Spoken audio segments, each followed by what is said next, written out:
Assalamualaikum warahmatullahi wabarakatuh. Perkenalkan, saya Desi Sintawati dari program Merdeka Belajar Bahasa dan Sastra Indonesia angkatan 2018.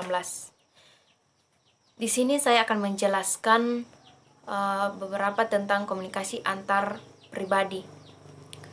Sebagai makhluk sosial, manusia tentunya harus membutuhkan komunikasi di dalam kehidupan sehari-hari. Pentingnya komunikasi bagi manusia, yaitu membantu perkembangan intelektual dan sosial kita. Kemudian, identitas atau jati diri kita dapat terbentuk dalam atau lewat komunikasi dengan orang lain. Dan yang ketiga yaitu kita dapat memahami realitas di sekeliling kita dan dapat memahami pentingnya kesan-kesan dari apa yang kita pelajari di sekeliling kita atau sekitar kita. Kemudian kesehatan mental juga terpengaruhi oleh ketentuan komunikasi dengan orang lain atau hubungan dengan orang lain. Selanjutnya yaitu kemampuan dasar yang perlu kita miliki dalam berkomunikasi, yaitu kita harus saling memahami, mampu mengomunikasikan pikiran dan perasaan kita secara tepat dan jelas. Kita harus saling menerima, memberi dukungan atau tolong menolong. Dan juga kita harus menyelesaikan konflik atau masalah-masalah antar pribadi yang terjadi. Komunikasi adalah proses penyampaian atau saling tukar pikiran, informasi atau pesan antara dua pihak seperti komunikator dan komunikan dengan membentuk suatu hubungan. Di dalam komunikasi terdapat dua macam, yaitu komunikasi satu arah dan komunikasi dua arah. Komunikasi satu arah di sini merupakan komunikasi di mana pengirim tidak mendapat kesempatan untuk mengetahui apakah penerima pesan sudah memahami atau mendefinisikan pesan yang disampaikan. Sedangkan komunikasi dua arah yaitu berlangsung apabila si pengirim pesan dengan leluasa mendapat umpan balik dari penerima pesan, apakah sudah memahami pesan yang disampaikan atau belum. Dan jenis-jenis komunikasi. Yang pertama yaitu intrapersonal. Komunikasi intrapersonal ini berlangsung di dalam diri individu. Kemudian yang kedua, interpersonal. Komunikasi ini berlangsung antara pribadi yang satu dengan pribadi yang lain. Kemudian komunikasi kelompok.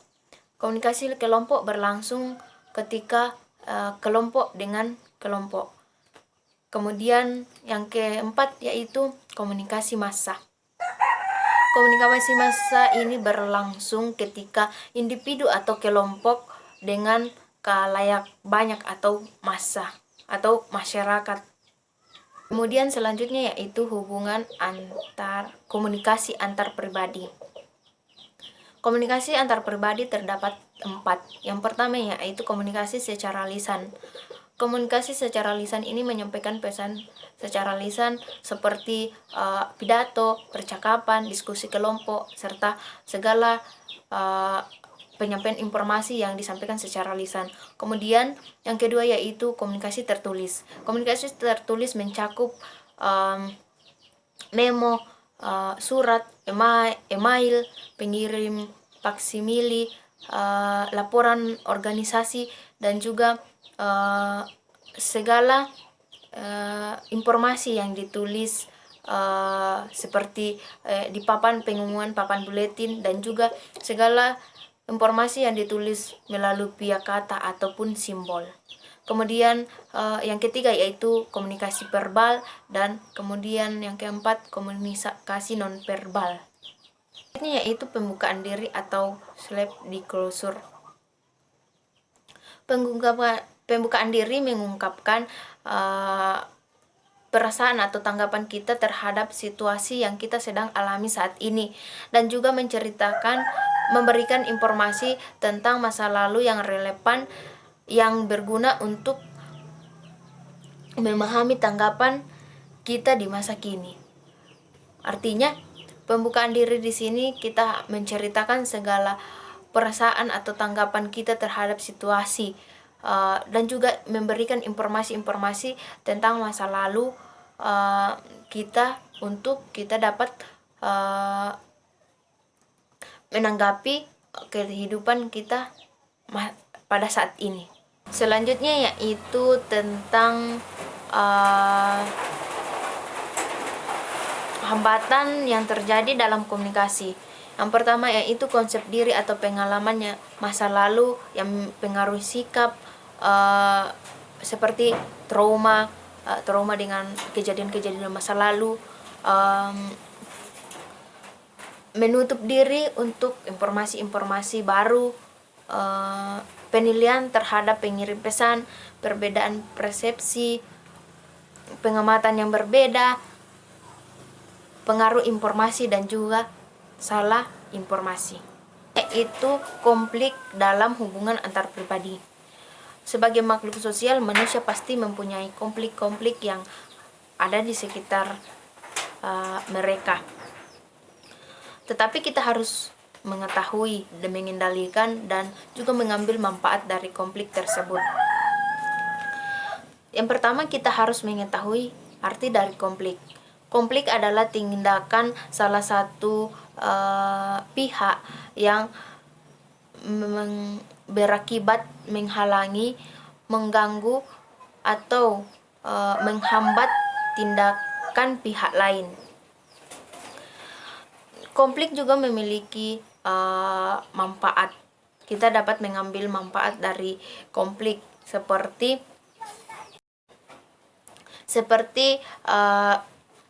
kita harus sadar bahwa ada persoalan yang perlu kita pecahkan dengan orang lain atau dengan hubungan orang lain.